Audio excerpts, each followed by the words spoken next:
Welcome back to Imperfect Perspective. I'm Javonda. Rios. Anya. We don't need an introduction, but I like to. Right. Just a side note, you guys, I am wearing open-toe shoes. So you're getting a little of this feet finder for free today. With one. But I hit my toe and it cracked my whole toenail. So it's... Was it super painful? When I did it, no. And it might have been just because I was dancing. Mm-hmm. But in the club. Let them not know. in the club. Yeah. Dancing in the club, broke her toenail. King Henry. Yeah, that's not the place. That sounds like the place where broken toenails happen. No, man, shout out to you, though. I'm sorry to hear that. You messed your foot up. I had it bandaged. I didn't even take the toenail off because I had to perform on that Sunday. So I was like, I'm going to just wrap it. And then I forgot. So I just kept wrapping it. And I was like, I need to take the toenail off. So I didn't take it off till yesterday. Ooh-wee. So now 6 months. 6 months, you start your summer off with damaged toe. Mm-hmm. But I told her that that's good, that she can like take photos of the process, and there's going to be someone who's really Yeah. Mm-hmm. Have you started that process? That's a particular clientele, and it's very limited, you know? Yeah.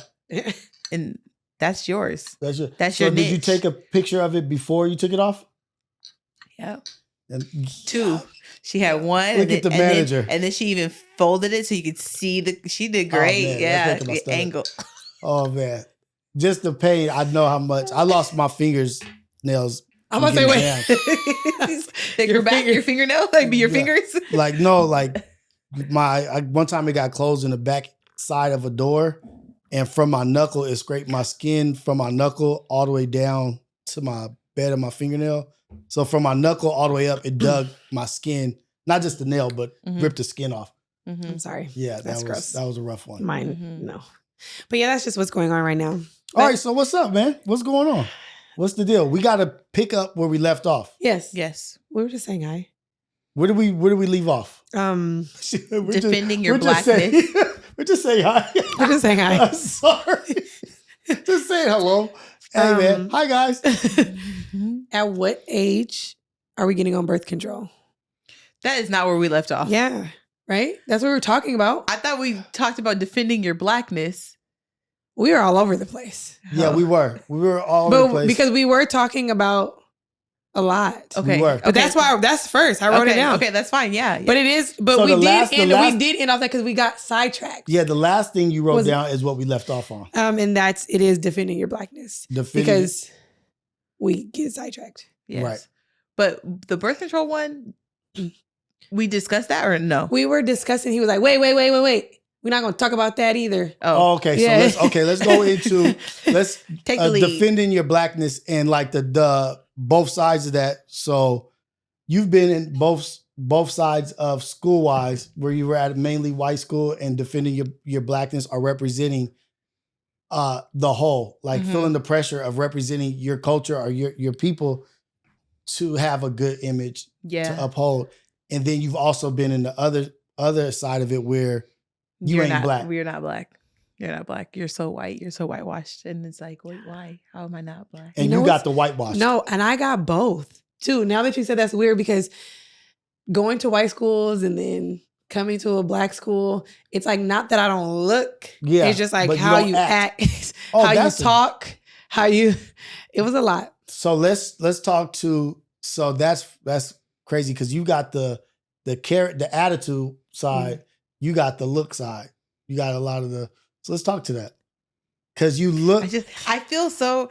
You want to sidetrack so that? Yeah, I do. I wanted to go about my awful date that I had, and I wanted to talk about something he said to me. But this has something to do with it, so I can kind of get into it. Okay, I'm not gonna get us. You look black. I am black. You know, to us, Thank but you. like to people, sometimes to people that aren't exposed to the I've been culture, mistaken. they'll be like, "Oh, you're not." Yeah, well, not even that, but people would be like, "You're Mexican," and I'm just like, "I don't look Mexican," because I literally have my mother's face. Yeah, like I don't look Mexican, but they also maybe never seen your mother.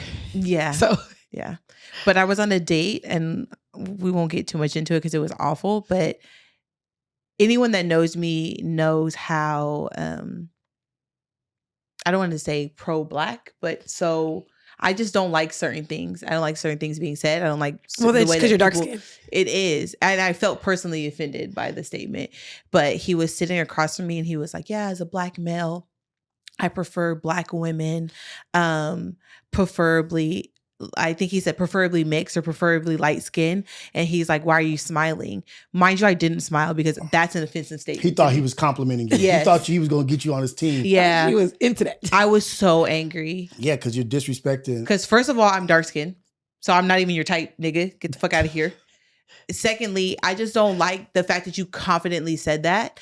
And in this day and age, you still view things that way or you're saying stuff like that. It's gross to me. And I really, and never mind, because then I'm going to be contradictory. So let me just shut up. The craziness of women. Well, you're light skinned, nigga. I don't even like you, really. I want a dark man like me. Right. So I was uncomfortable being there with you. We look related. So you can have your preferences. Yes. But everyone's beautiful. So on the flip side of that, are you disrespecting light skinned men? Here's the thing. The right one will change my mind.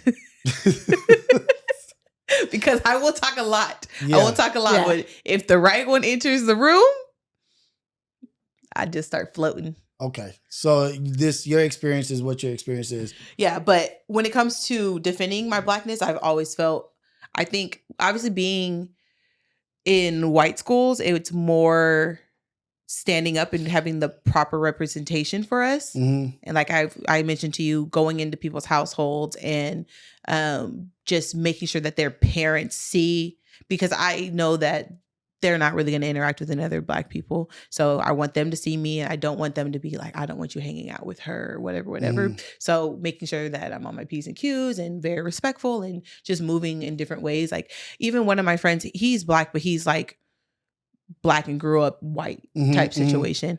And I would come to his house around like the holiday times and stuff, and we would hang out and I would help him clean up. And he's like, you know that besides you being my only Black friend, you're my only friend that helps me clean up when my mom is in this phase of like, do this and do that and do that. You're literally the only one. Everyone else will sit there and watch me clean up. Mm. And I was just like, who does that? The privileged. He's like, they don't ever help me. Well, I want to say that, but we have other friends that do the same. So that will watch.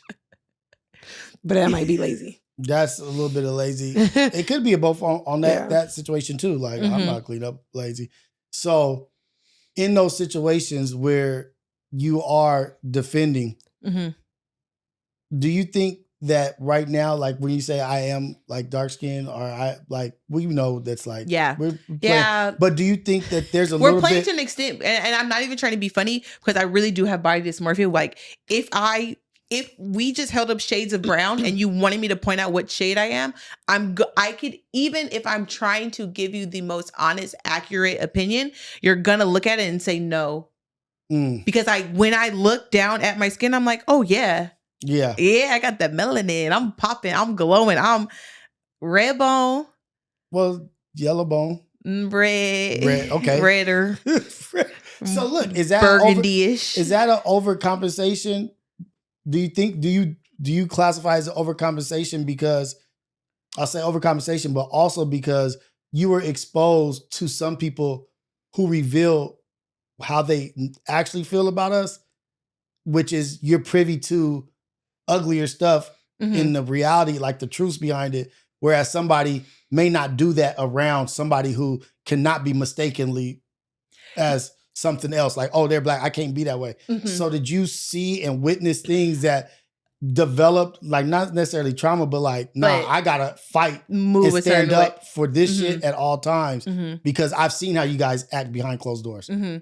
I think, I don't want to say, but maybe. Okay. I don't know any particular moment where I felt like, oh, okay, this is why I'm gonna carry myself this way. I just think my dad's from North Carolina, so the different type of manners, and then even my mom and my grandma, everyone moves very friendly, and people put my friendliness on me being white, even though I was raised with my mom's side, which is the black side. Yeah. And so like I'm that type of person. We're walking down the street. If you make eye contact with me, I'm telling you good morning. If you keep your head down, I'm not gonna socialize with you because clearly that's a social cue that I think you don't want me to address you.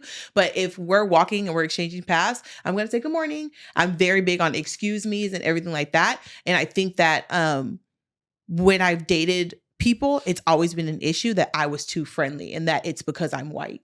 But I've always felt like, oh no, like this is, meet my mom. Like this is literally how my family carries themselves. Yeah, we're respectful. Like we're being respectful. That's how I feel. To me, it's bare minimum respect. Courteous. It's just courteous. It's just common courtesy for me. People are picking out things because I've been told the same thing, but not because I'm white. Yeah. So you're just not a nice person. Like, don't be mad at me. I feel like because now I was raised to be nice. Because she's white, that's what you're saying it's for. Because if people are saying it to me and I'm not white and they're not like, oh, because I think you're white. Yeah. Are you racist? Well, it's a little bit of that because it's also like exposure, like what you identify with what you're around, right? And then when you see something that is not basically identical to you and it operates in a different manner. What's the difference? Let me point out the difference. That's why. It's because you're light skinned or you grew up this way, or there may be an insecurity there. There may be anything there that's like, oh, I'm going to place that on that because that's what I don't have and I don't act like that. And this is what the difference between us is. So if you're not ever exposed to people being courteous, respectful, and going out of their way, that's not a white thing. That's not a black thing. That's a class thing. And I feel like as we get further along, like as I get older, I'm starting to see with the younger generation that, you know how they say I'm colorblind. They're really breaking down those barriers of like interacting with each other. When I was coming up, it was like, what are you? And I was like, I went to school. I grew up with my black family and I grew up with my Puerto Rican family. Never in my mind did it cross me that I was both. Like that, it was like, I was just me. And you get to school and they're like, are you mixed? I was like, mixed? First of all, what is mixed? I remember one time I was going to the dentist. I'm in high school at this point, and there was a guy, and he was on the steps leading up to the dentist office early in the morning. And this is back to how over friendly my family is. He was sitting in the stairwell, and my mom was like, "Are you okay?" And he was like, "Yeah." And she said, "Okay, well, after my daughter finishes getting her teeth cleaned, I'm going to take you to get breakfast." So the guy comes, he gets in the car, we go to McDonald's, and he is like, "Are you Creole?" And I'm like, I look at my mom. I'm in high school. I don't even know what that is. I have no idea what that is. And she's like, "No." And I'm like, what is that? Yeah. But he just asked me. He called you Redbone. At least you could see it. Called you Redbone. Hey, I want to say something real quick before we go. Like I said class thing. I think that was the wrong thing to say. It's a household thing. It's a parental thing. Like what is taught in a household. I don't want to say class because there's people of all classes that are rude as hell. True. And so it's not a class thing. It's a household thing of how you're raised. I want to apologize for that. Okay. Also, I wanted to address when you were making the comment of me being exposed to certain things because of how I look and maybe that's why I defend or I represent a certain way. I want to take acknowledgement to the fact that I know that I am a female. So a lot of the stuff I don't encounter like you would encounter. Yeah. Just from gender alone. Like I know that there's things that my brother has encountered that I haven't encountered. And we're the same, basically, you know, but I just won't have those experiences. You know what? That's a great point because coming up or still to this day, people will be like, oh, they think you're Mexican. I could be at a bar in Orange County and they'll be freely comfortable because they think I'm Mexican. And between Mexicans and whites. And they'll say some shit that I'll have to get into a fight over. You know, like it's a whole fight now because you mistook me for you and you let me see who you truly are. And so I've been exposed to going to jail, this and over certain things like that. And it is an ugly nature out there of what somebody that cannot be mistaken for anything else besides unapologetically Black. Like I could be mistaken for a multitude of things. And so I get into situations where I get to see people being them true selves where they don't hide. And a lot of people are hiding what they are. And I came up like that at a like maybe 16 on, like, oh shit. Because of the way I look, I get to see what these other people don't get to see. And then my defense of that had to be at 10 because I can't let you get away with this shit because this is what you're doing. And then when somebody comes around that you know is that, you're... So I was like, no, I got to call your ass. I got to be this way. Because they're going to never be able to check you how they should be checking you. So I have to check you. So I have to do that. And so it was a pressure of going to 10 on them because if I don't go to 10 on you, no one ever will because you're so manipulative. You're so manipulative that somebody may not ever catch you being this. I caught your ass and you're going to pay the price. And so... And so that's something that I was exposed to. But then let's talk about Javonda, and like yours is more stereotype, like stereotyping you as in, oh, you're what would they call it? Whitewashed, or you're an Oreo. That's what Oreo is. Is whitewashed. Yeah, that's what Oreo. You're black, but you're white on the inside. Oh shoot! Okay, I've seen that before chats or something. Like this is an Oreo. Yeah, I didn't know that's what that was. Okay, so. Can you talk to that? Do you have incidents that you could talk to about that? Or you want to just talk about it in generalities? I have my memory is wild. Okay. But I don't really, because I grew up the same way, color wasn't something like, oh, yeah, you're black, you're white. It never was like that. But some people don't understand that either though. Like, wait, you didn't experience racism. Like you're lying. Like you can't go into a white school. Like you can't be black and not have experienced racism. That's like from our experience is like, no way. We had Hispanics in our school, white people, and a sprinkle of black people. Yeah. But everybody was normal. Like there wasn't, not that I knew, I didn't see it. Yeah. And I had a best friend who was black. I had a best friend who was Hispanic. We all hung out. Yeah. So I don't know. They came to my house, I went to their house, and you needed an ambiguous friend. Everybody. Like me. I would have told you like, when you're not around, they be talking about you. See them black eyes? Let me tell you what. No, you're but that's a unique experience also because some people don't experience it. It's not relevant in everybody's life. So there's people that will come up and be like, racism, like what? It's not like people aren't racist like that. But that's your enclosed. And I was telling you the story when I went to the store with my mom and how I was trying on stuff. And it was time for me to go into the dressing room. And the attendant was like, oh, how many items do you have? And I told her the items. And then I went in. I'm with my mom. So my mom is outside waiting for me. And I guess another young girl wanted a fitting room. And she just opened it and let her in. And then my mom was just like, why did you ask my daughter how many items she had, but you didn't ask her? Yeah. And to me, because it's not a big deal to me, I don't even... It's not relevant to you at this moment. No, but my mom is hardcore pressing. And I'm just like, Mom, it was 6 items. Yeah. I don't steal. I don't care if she think like it's not, but she was so like, no, you're not going to do that. And like really on 10 and like, checking her. I'm not going to let you get away with that. Yeah. And for me, I was clueless. I'm just like, oh yeah, here. Because I'm so not stealing. Like, I don't, that's just never.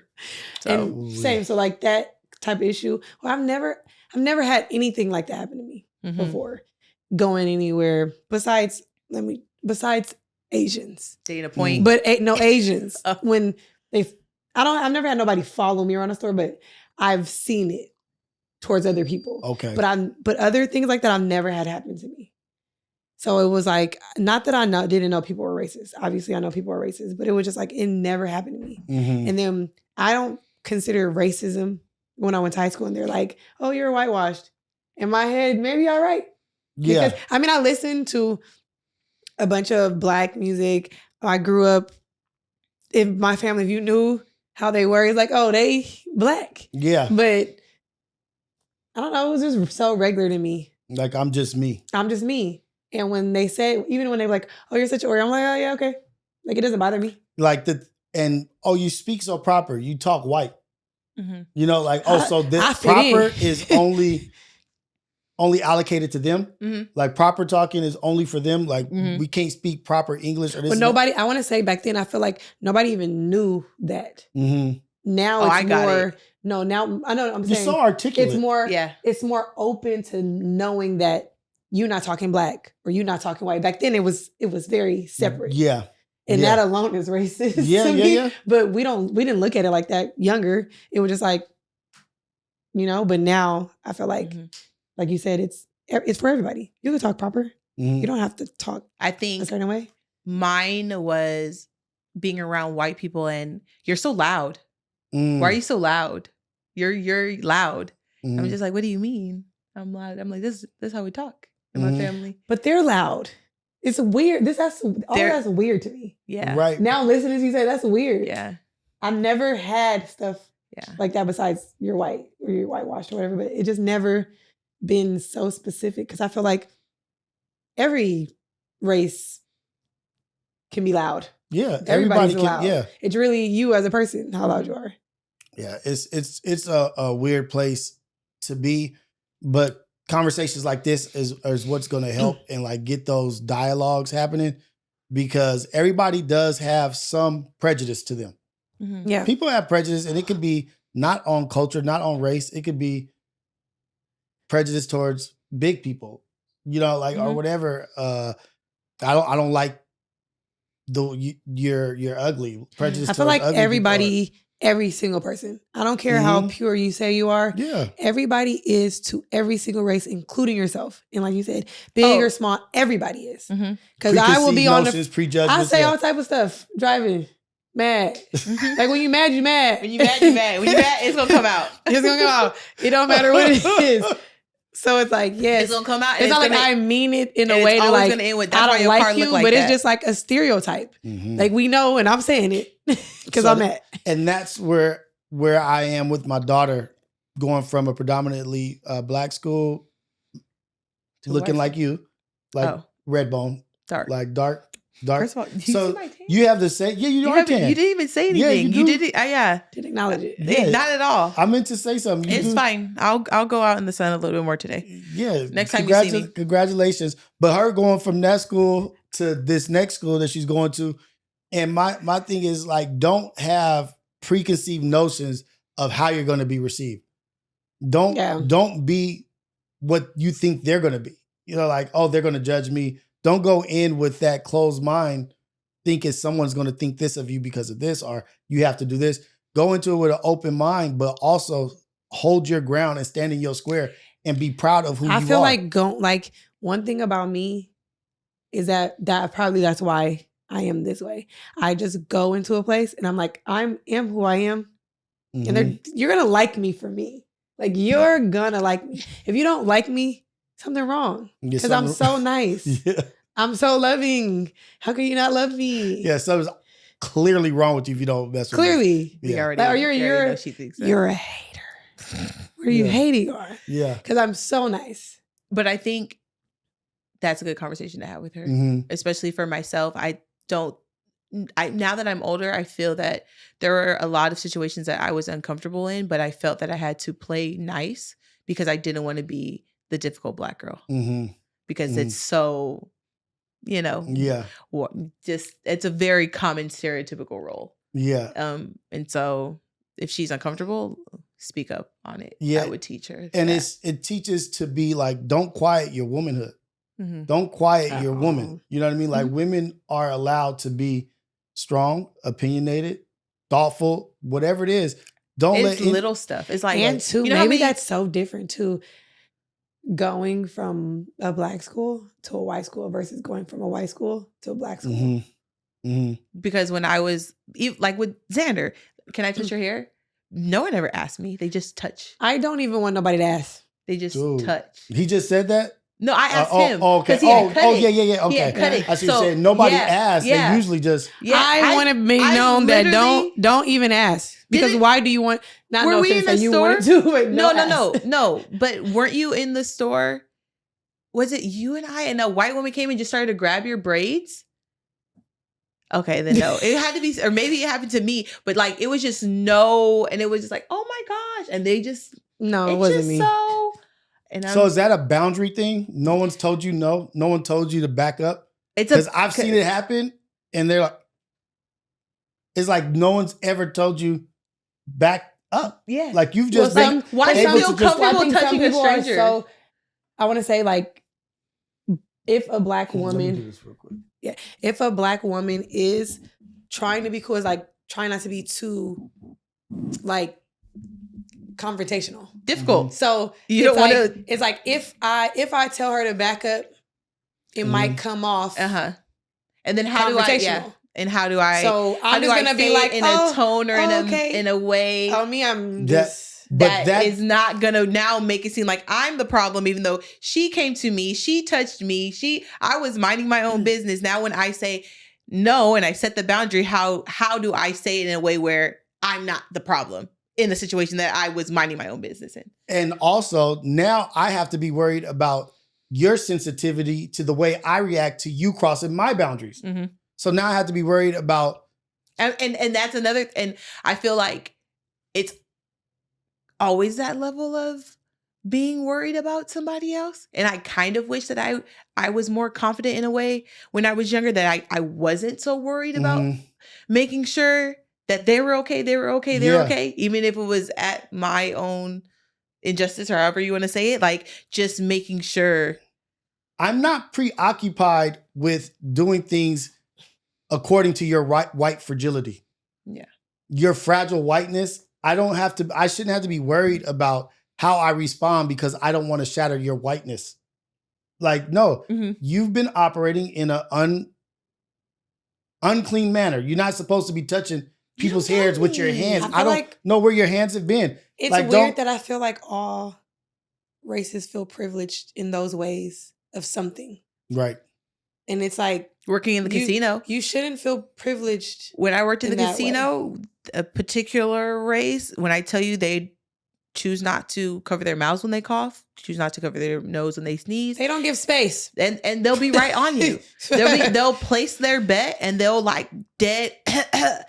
And then you look at them and they just like, did you? And is it culture? Is it something that we don't know? Because that's not our culture. I think it's just not. Like, you're taught this, but you're not taught this. Like we talked about in the gym, and you're just like, you're not wearing deodorant. You're clearly not wearing deodorant. Hygiene and cleanliness. Yeah. Basically is what you're talking about. But in different cultures. Yes. And what's of important and what's not. Yeah. I think that is a cultural thing also, because we as a culture, whether people want to admit it or not, we weren't raised third world. You know what I mean? Like, we're not coming from a country or a place where we lacking access to these things, water, soap, this. Mm-hmm. And so when we have a question. This is so random. Okay, go ahead. Because we are black, our black ancestors from before, do you think that we cleaned our bodies so much because they were like, oh, you guys are dirty because of our color? That could be a possibility. Because I feel like we're very cleanly. Like Well, I would say this, like, I'm not going to say no, but I would say prior to them saying we were something, we were already clean people. Like the Moors went into Italy and taught them how to clean. No, you need to bathe. You need to wash this much.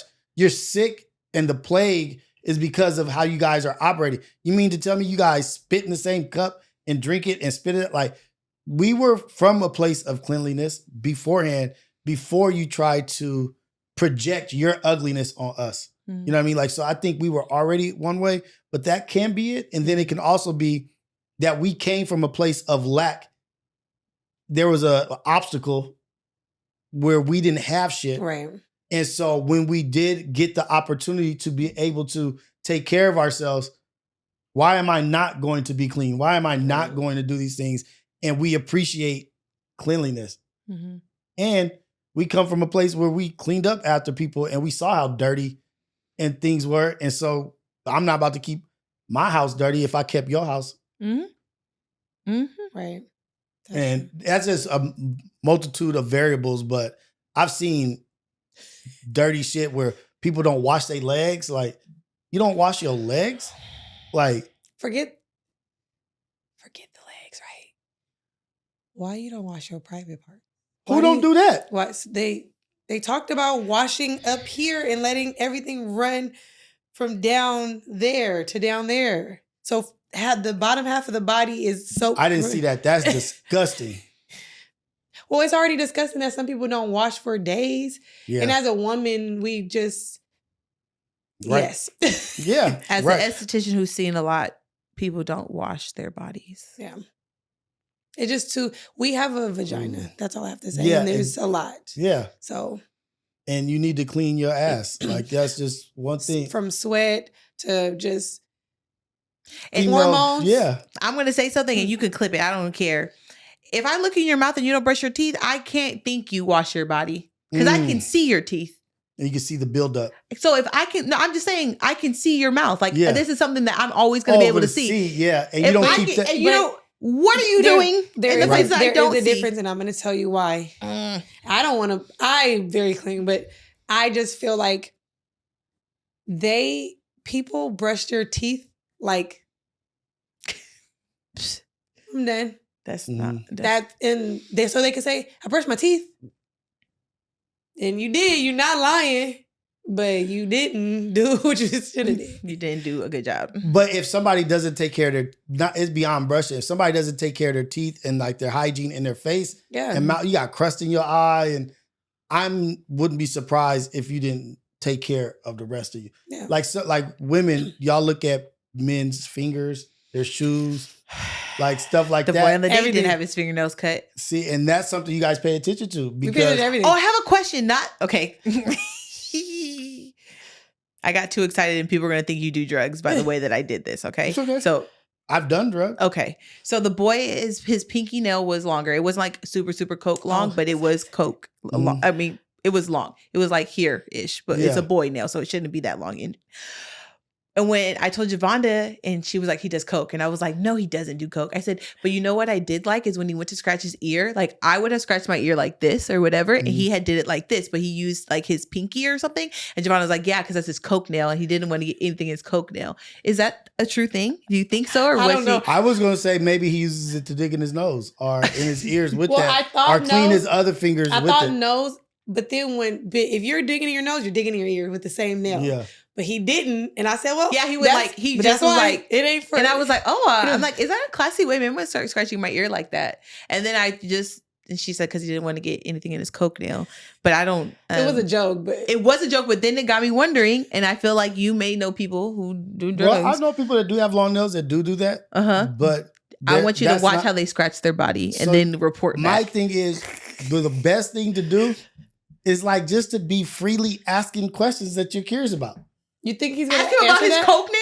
Like, first of all, you're not. No, don't ask him about his coke nail. Yeah, see, you ask him like, how come you don't cut that? No, you have to be tactful. How come you don't cut that nail? I'm autistic. How am I supposed to be tactful? I can't even. No, you asked a lot of good questions. I did. I asked you. Like, why do you have that one nail long? That's you want to know the question I asked him that he gave me a hard time about? He gave me multiple difficult time.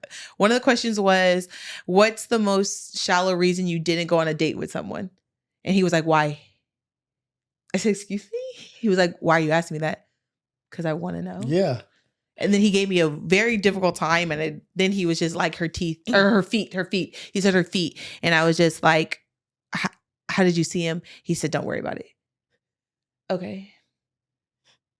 Yeah, he was being short with you. Oh no, he was so weird. Was this a recent date? Yeah, I went on I thought we were Tuesday. Dating. No, we're not.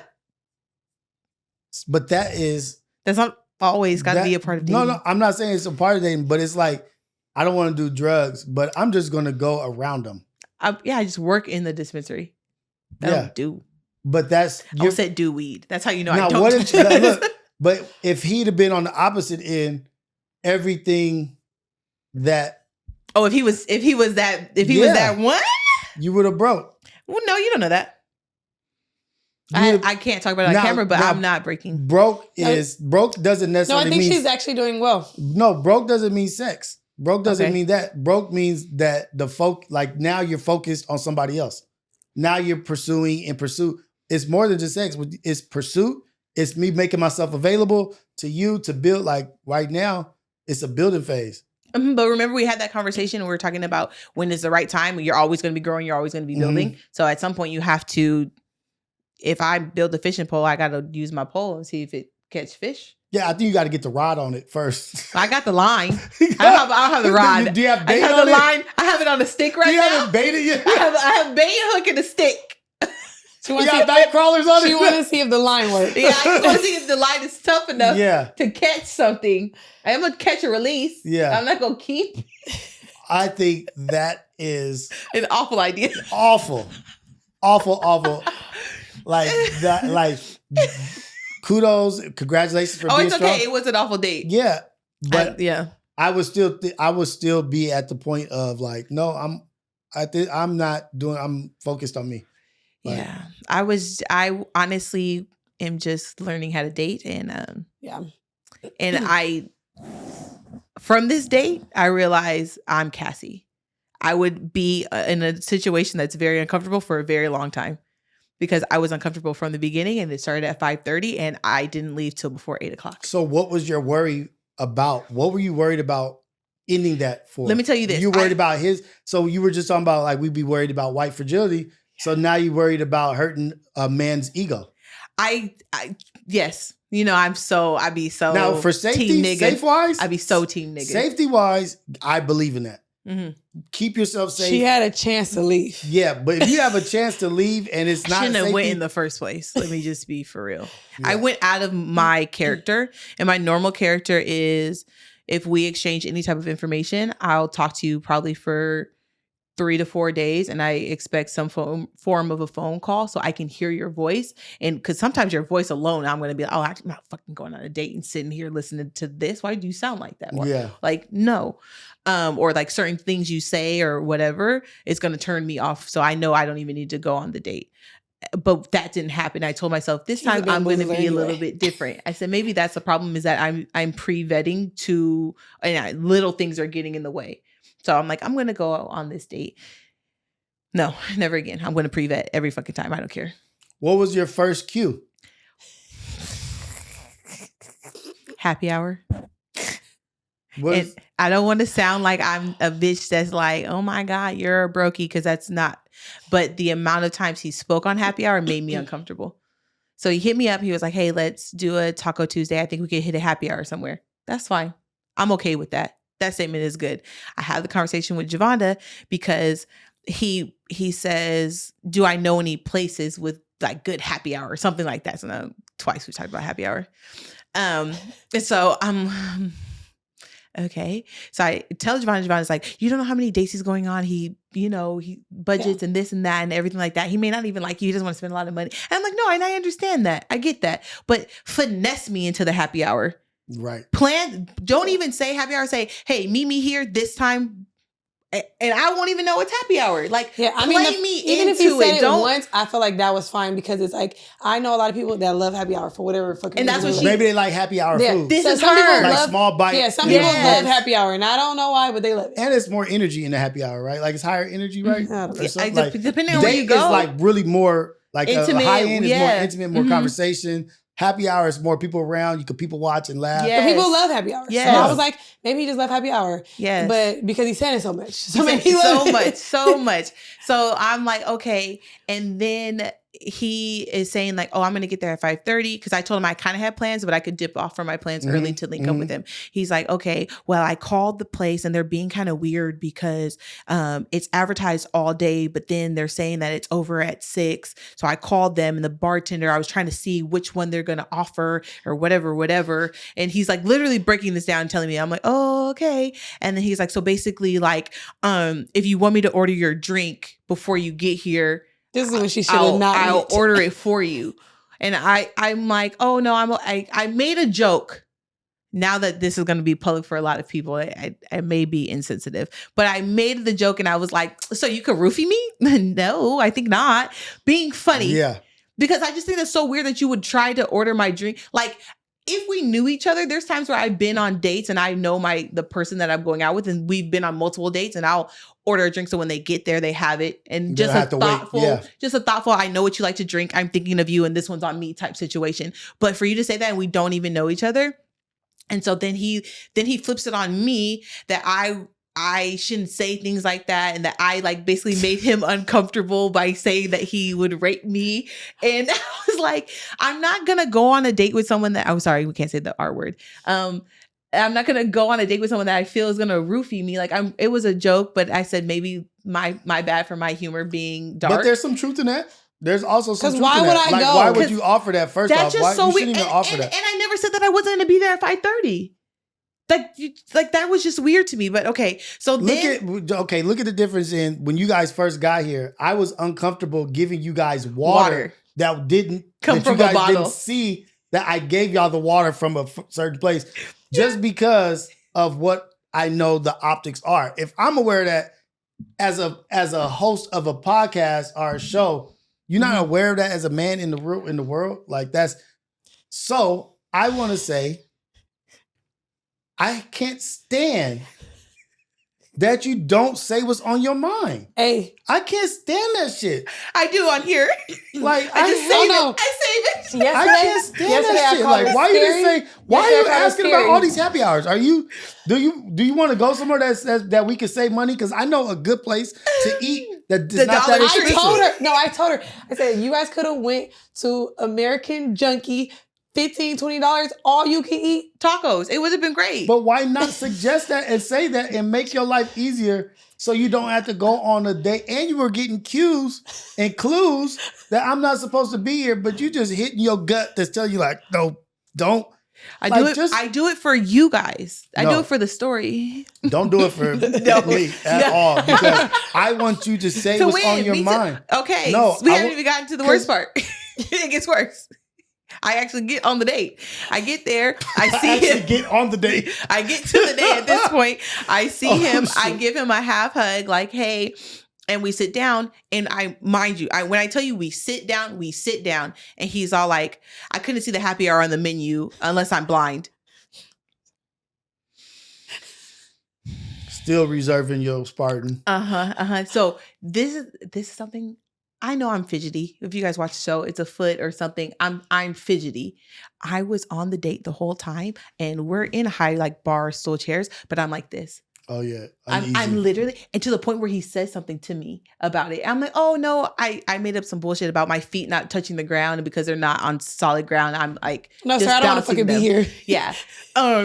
So then oh my gosh. The waitress comes by, and I don't think she's the waitress because she's just having trouble communicating, and she's speaking very low. But he asked for the happy hour menu. So she comes back with literally like a postcard of fucking options. It's really only 2 options. Like the shit that be in the little plastic holder. Yes, yes. And she comes back with that. So he looks at it and he's like, oh, okay, cool, whatever. So in my opinion, this is all I have to order from because you're so pressed about this. Or buffalo wings? Like this is all you're going to get. And it's a Taco Tuesday. So 3 street tacos for $12. You're really pressed about this? Like this is what you were excited to be here for. But so now we're sitting there talking. He checks his phone. It's 5:57. He's like, oh no, we've been here like 15, 20 minutes. They really just came over here and left us. And I don't want them to give us no problem. Gets up. Goes. Finds the waitress. I need to make this order. Before 6:00. Gets up. Damn. And I'm sitting there like, and then he's like, I don't want you to think that I'm like mean towards service or anything like that.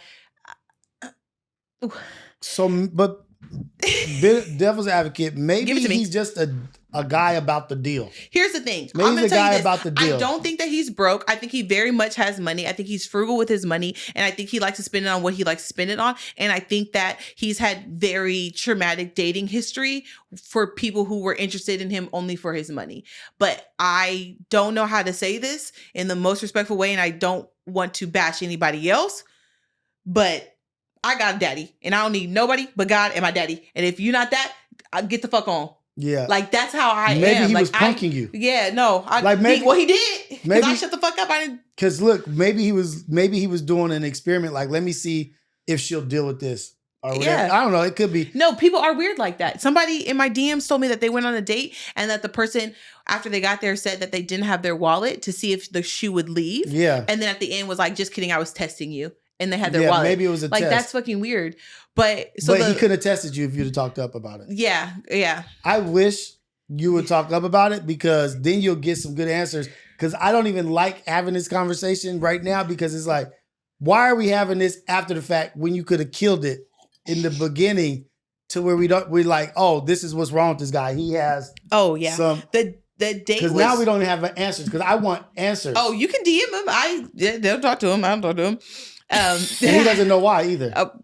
Well, I blocked him or I hid him from my stories. And then after a day of my stories being up, because I went full rant. I went full rant. And then he DMs me. He's like, good morning. And then he's like, I don't like that. Listen. I do not Wait, like listen. that. He's all like, do you have something you need to tell me? No, I didn't tell you the other date. I'm not going to tell you shit now. What about the next days woman? later? How you got to help your fellow woman? I always tell her that. No, because the fellow women, like now somebody else has to sit through that.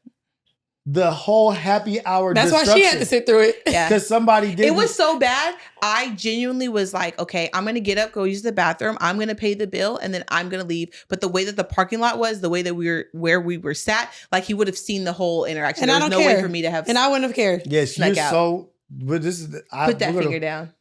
Yeah, you want me to start saying stuff? Don't talk to me like that. So from good, look good. I use my thumb this time. Good.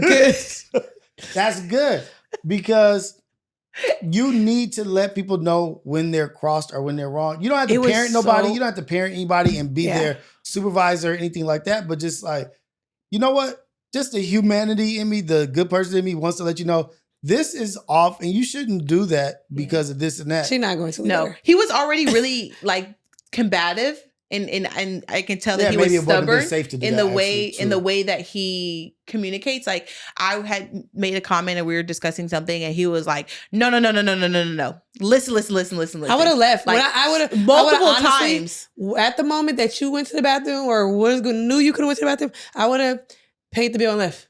Yeah. Because I understand safety, maybe not saying anything, but I'm leaving. Yeah, I can't sit through this. Yeah. I'm not comfortable with this. I'm not going to extend this. I'm going to give you all of this. So mind you, he's super, super pressed about this happy hour and the drinks and everything like that. We drink water the entire time because now it's towards the end and I'm asking more questions. I'm like, oh, do you drink? Do you smoke? Whatever. He's like, no, I stopped drinking a couple months ago. So why are we even here for happy hour if you don't even drink? Maybe because if you drink. And why were you... I don't give a fuck. You only gonna have to pay for one. You or impressed. Two. It's like you was paying for 4 of them because you're not even ordering drinks. And you wanted to order my drink before I got there, but you weren't even gonna drink. Like that's and you made it sound like you were drinking. Now you really sound like you was gonna roofie the drink. And then I asked him because he had made some comment. I was telling him about being dumb in love. And I said, he's like rom-com love. And I was like, yeah, that's nice or whatever. And then he, listen, no, mead. And I was like, mm-hmm. And then I said, when was the last time you bought someone flowers? Like, when was the last time you bought a girl flowers? And he's just like, oh my gosh, like, I am so sorry. And I said, for what? He's like, I didn't get you any flowers and it's our first date. And I was like, no, I wasn't asking for flowers. I was asking the last time you purchased flowers for somebody. Only because I knew someone who doesn't believe in purchasing flowers. They think it's a waste of money, and it don't matter what you do. They're never gonna, like, maybe if you die, they may put them on your but that's not what they on. So I wanted to see where he falls when it comes to that. And he just is like ignoring my question and keeps apologizing to me. And I'm just telling him it's not a jab. It wasn't a dig. I'm not attacking you. I don't care that you didn't give me flowers because, sir, you were pressed about happy hour. You thought I was about to think you're going to show up with flowers. He might be marginal. So he might be have a delay. So then then he says to me like, no, because you're the type of woman that I would really buy flowers for. No, you didn't buy them. You didn't buy them. So you're not the type. I'm not her. I'm definitely not her. I'm the type of woman you pressed about happy hour for. That's what I am. So that's let me close real quick. That's weirdo.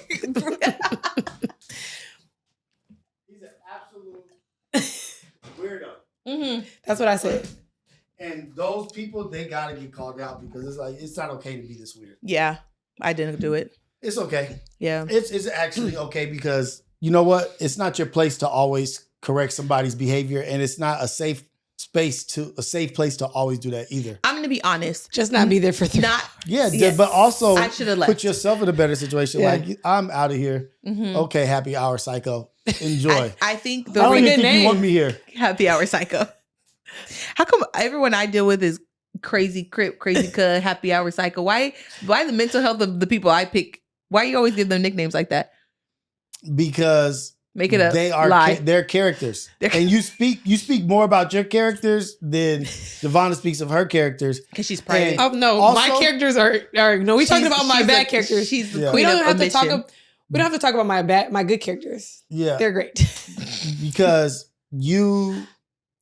I think you are a people pleaser, and you're worried about perception and their perspective instead of really being reflective on what you want and putting yourself first. You put yourself in some precarious situations. Yeah. And we got to work on that because we want Anya safe and happy. Mm-hmm. And we'll talk about something off camera, but I am working on it. Good. I'm so proud of you. Thank you. I'm so proud of you. Yeah. So let's get to the second question. Okay.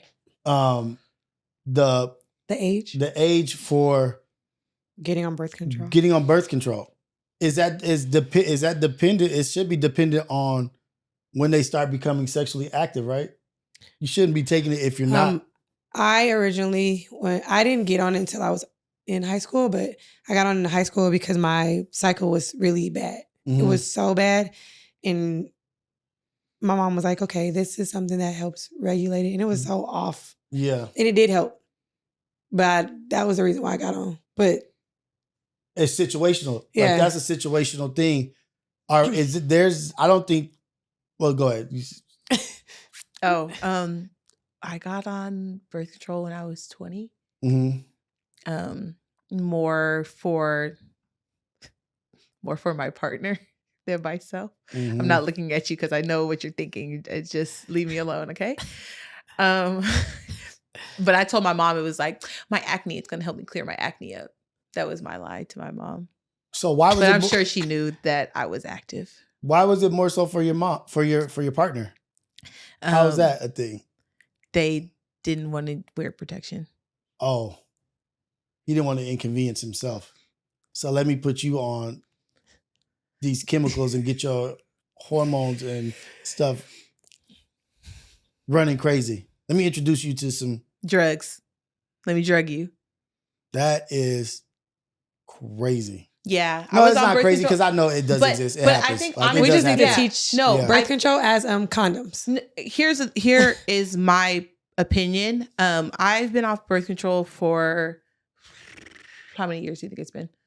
Maybe like 3 years. I'll say the whole first year, I was noticing things about me. Like I was working in the doing bottle service. I didn't want to say in the club because it's weird, but I was doing bottle service. And one of the other bottle girls, every time she would crack open the pineapple, she's like, pineapple just smells so nasty to me. And I was like, no, it doesn't have a scent.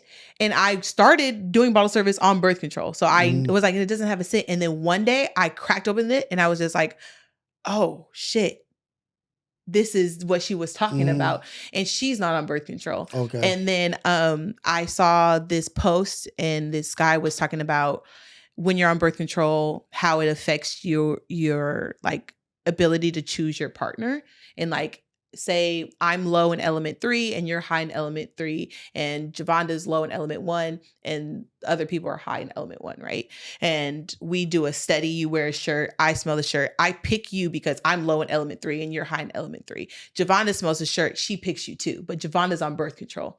So instead of her picking her partner that should be high in element 1, because she's on birth control and it's messing with her hormones, she's picking at random. So now genetically children are off simply because of the hormones from the birth control. Right. And then they also talk about, and this is really why I got off and I wanted to date more intentionally, because they talk about you fall in love and now you get off your birth control and then you have a baby and everyone thinks like it's the baby that's ruining everything. But the reality is you're no longer on drugs and you're no longer attracted to your husband because this entire time you were really drugged up. And now your hormones and everything about you is going and regulating itself and you're not even really attracted to them. They talk about how when you get on birth control, you are actually more attracted to feminine looking men. Like, yeah. And so for me, after that, I'm like, I really don't want to be divorced. Like, I really want to find my partner and be with them for the rest of my life. So if I have to date this way and be more smart about my sexual encounters and decisions in that way, which you should be smart about, I'll be difficult. I'll be that person. Right. Because I don't want to be on drugs. I like when you say it and you tell people you're dating drugged. Yeah. That's just what it is. And if this isn't like a prescribed mental health, let me regulate to get you on some level of base normality, then why are you doing it? Right. Because someone doesn't want to wear a condom? Because it's not protecting you from STDs.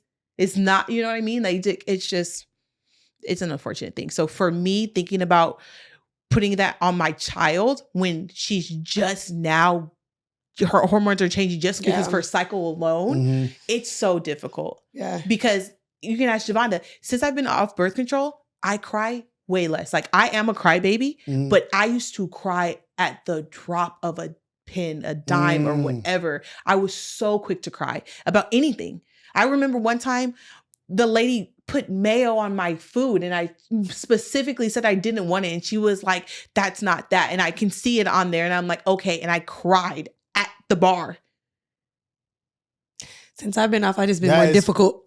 That is crazy. But it's like, damn, like imagine all these life decisions. She's a cry for everything. Everything. I probably handled so much and matured so much if I wasn't on birth control, because I would be able to not cry and talk through things. Yeah, you would be more emotionally intelligent and in tune with your emotions. But the other aspect of that, not that there's anything wrong with crying. No, but the other aspect of that is semen in your uterus and getting into your DNA stream, like into your bloodstream. And staying there. And staying there and being a part of clinging to you. You know what I mean? And that also has an attachment that is developed there because your body is outside of just producing or getting rid of the seed. Your body starts actually absorbing that DNA and it becomes tied to your makeup. So it does. And they talk about it being in there for like up to 3 years. Yeah. And they're like, have you ever, someone's ever had a child and you felt like that person's child looked like their ex, not their current. And it's because all of that's in there. It's all in there. And you start looking like your partner. You start look like part of relationships. You start looking like the man. That's why I'm so dark skinned. Is your partner dark? Oh. Ow. I guess that was a reality check. Reality check of Rios. Right. Hey, that is funny. But no, I agree. All that is also involved with that. And also, like, all of this just to not inconvenience a man. Well, and I hate to be, I'm not trying to male bash here. But even for me getting on it because of my my flow, you could, now there's so many other, I guess then there wasn't like a lot of natural stuff out there for you to learn. But there's a lot of stuff since like me even not being on birth control, like learning what you could do to help regulate your cycle before it starts and throughout the time. Right. I don't like the sac, because then women, you don't even know who you are. Like I don't believe in medicating children Because that's what it is. We shouldn't even medicate. People don't word it that way. Like anybody. They make it seem like it's like, oh, this is to protect you. This is to protect you. But I can also keep my legs close to protect me too. But it's not even. I don't want to. Is that protecting? When you're at a young age, having a child, I do think so. Because we're talking about. But it don't work all the time. Oh, you're talking about. Oh, I thought you were talking about having my legs closed. No. Birth control, like it's not even. Yeah, it can protect you from not having a child, but it doesn't protect you. No, it doesn't protect you from. Yeah, because they don't protect you from having a child. Sometimes you still have. But they're more so worried about you reproducing than they are about you damaging your life. Mm-hmm. They just don't want people to reproduce, and they've been trying to kill us. They've been trying to kill off, depopulate, get Black women to not have babies anyway. Mm-hmm. But also, your fertility. We're just worried about you having a baby. We're not worried about your health. STDs. Hey. And that's just like the devalue of women. And that's also something women do is put themselves second for the need of the man. Oh, I don't feel like doing this. I don't want to do this. Then okay, if I'm not of value enough to you that makes you want to maybe inconvenience yourself for a little bit or lose some sensation, what are you doing this for? Mm-hmm. It's not for me. Mm-hmm. It's literally just for you. And if we start teaching that intelligence at a young age to our young ladies, they'll all be difficult like me. That's would they or would men have to evolve? No, they have to. They would have to evolve because what you guys don't really take into consideration is the power of the P. Pussy. Legend, who's Medusa, Gangsta Goddess, the power of the P. Yeah. Because men will go to certain extents to get that, and they will compromise. I understand. How do we teach them? Well, no, I'm gonna just say it. The problem is, yes, we have the power of the P, but over the power of the P is always the power of the pick me. There's always one girl who's going to want to be picked. There's always one girl who's been through something or has whatever her decision is to why she wants to be picked, and she's going to do anything and everything to be picked. Yeah. And men are lazy. There's a lot of them. There's a lot of pick-me's out here, and there's a lot of lazy men out here, and there's a lot of men who don't value monogamy. There's a lot of men who don't value relationships or don't want responsibility or marriage or anything like that. So I don't care if the homie hit. Mm-hmm. She gonna let me hit. I'm hit too. Right. But on the other hand of that, men do value body count.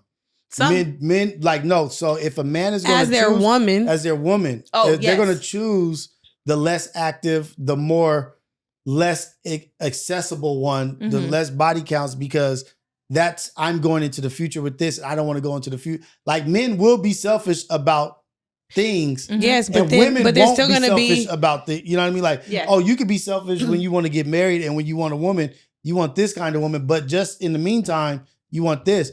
But that's what I'm saying is women don't take that stance of selfishness. Like, I'm going to prioritize me and what I want, when men will do it. No, I want a woman. If I'm going to even waste time. Blame feminism, because now I think I'm equal to you.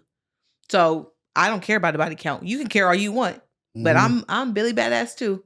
Yeah, and so now men don't want to be with that. Mm-hmm. Men don't want to be with that. Like a real man doesn't want to be with a feminist. I like that. Say it again. Men don't want to be with that. A blank man. A black man. A real man. A real man. Yeah. Come on, we out here trying to give them word, and you don't even remember the word you giving. A real man doesn't want that. Mm-hmm. Like, that's not even conquer and destroy. That's not even anything to be proud of or to say I earned this. That's just like a romp in the park. But what does that mean? Just like just a run in the park, around like something easy. It's just like I'm like, is that a hood term? No. Okay, but put me on. If you stay the course of what you want and not sacrifice or compromise this for anybody, you're going to end up getting what you want, you know? But because we're out here playing these games and playing, like you said, the feminist game, like, oh, so, well, you know, I'm out here living like, but it's going to add up, and it will cost, or somebody will judge. I just think women hold the cards, but you have to hold those cards dear to you and not be worried about what the pick me is doing, because all those people that are picking you pick me are not for me. But you know what? Because I don't value a man that won't put on a condom or a man that's just choosing to pick me easily. There's too many women overthinking. Too many women worried about what the guy wants. And that's why we talked about a while ago, changing of the body and, and not valuing what you have as who you are. Right. So they already changed a lot. And so it makes it a little bit difficult for them.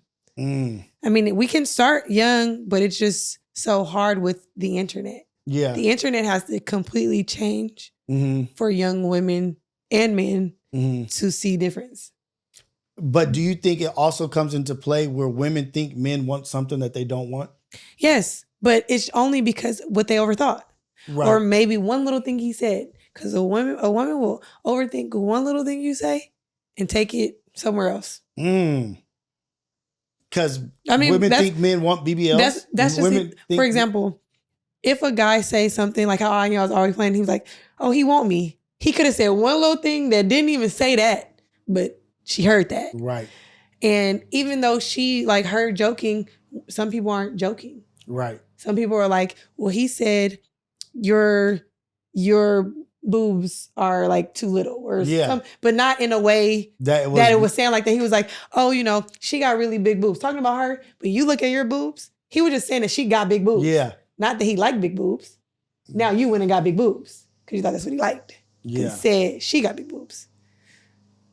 Yeah, man. I just think that you got like the rarest thing is a woman who stands her square, stands on her business. Like, you have to. This is what I want. This is what I'm willing to do. Other than that, I'm handling business.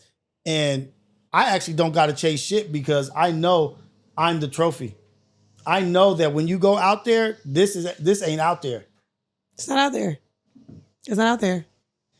And it really is what it is, but it's really hard for people to see that. It's self-love. Right. We don't have enough of it. We don't have enough self-love. We don't have enough of it. No, but just in general. As in general, like we don't have enough of it. That is something, and something we all need to work on. But also, men need to have more self-worth as well. No, that's everybody's self-worth. The self-love goes to everybody. Stop settling for what's easy. Stop settling for that. Stop thinking with your other head. Right. Stop thinking with your other head. And even if you are thinking with your other head, protect it. Give yourself some standards. Give some standards. What won't you do? Who won't you be with? And if you're controlled by your appetite in all aspects, appetite of eating, appetite of women, you don't have any control. Okay. You don't have any control at all. Right. You have who wants a man who has no control? No self-control. No self-control. Do I want to build with somebody that doesn't have self-control? Absolutely because not. That shit is going to rear its ugly face in other areas. Yeah, woman or man, nobody should want to be with anybody who doesn't have self-control. I saw a guy and he was talking about something about his daughter had came up to him and was just like, oh, I just love you so much or something like that. And he was like, I realized what I represent as a man is going to be what she picks. And he's like, and me looking like this doesn't show discipline. And she's going to think that how I carry myself is how her husband is allowed to carry himself. And I need to have more self-discipline in working out and what I eat and making conscious decisions, because that's going to help her determine a man who really has it. Because if this is my standard and she loves me, she's going to think that this is an acceptable standard. Right. So then he's like gotten into like working out and being in shape. Yeah, and stuff I started working out the other day. Well, no, you've been working out 40 days, 40 nights. Working out the other day. Yeah. With said, I see those biceps. You see,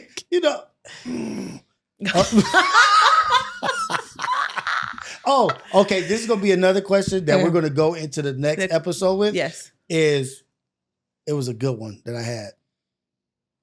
Dang it. Oh, are you willing? Is it something that is on your list? If your man is not experienced in the bed, is that a thing that you want, a man that's experienced in the bed? Because would you compromise that and be with a man that's like, you know what? I've been really conservative because I wanted to save and learn and build with my woman, I don't have much experience. Is that something that you guys are willing to sacrifice or compromise? I'm going to write my answer in my notes so that I can give it to you. Don't answer the question. That's a good one. Yeah. That is a good one because that is a good one. Are you willing to teach a man or do you want him already to know? Are you writing this down? Javonda, fix your face. Oh, shoot. Oh, shoot.